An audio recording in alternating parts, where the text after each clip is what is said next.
ògo ni fọ́nà lókè ọ̀run ni wàá dùpọ̀ láti pé ọ̀pọ̀lọpọ̀ èèyàn láti rọ ọ̀run láòrùn gúúsù àti àríwá láti wá bá a ṣe ayẹyẹ ọdún 43 tí a pè ní Occupy Till I Come.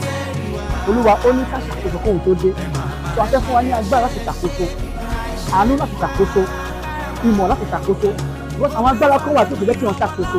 Ilé ẹ̀rọ ti dákọ̀ àwọn èèyàn wa kó lè bá mọ ìpín rẹ nínú ayé yìí láti ṣàkóso ní ilé tó ti wá, ẹbí tó ti wá, orílẹ̀-èdè àti gbogbo àgbáyé láti ṣàkóso.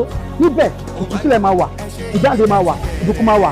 Àwọn bàbá mi jàǹkànjàǹkàn láti wo láti abroad a máa pè wọ́n wá láti wá kọ́ wa bá ṣe máa ṣàkóso, bá ṣe máa fulfill destiny nínú ìṣẹ̀lẹ̀ yìí, bá ṣe máa pa àwọn tó ti sáko lọ láti máa mú ọ wá láti ṣàkóso ní gbogbo orílẹ̀-èdè láti jẹ́ kí ìjọba Ọlọ́run ní ohun tá à ń lépa àti àdìgbò tó bá ti wá rí eré àṣà ní Olúwa kò ní fi gbogbo àsílẹ̀ orí bẹ́ẹ̀ kò ní padà Jésù Olúwa wa.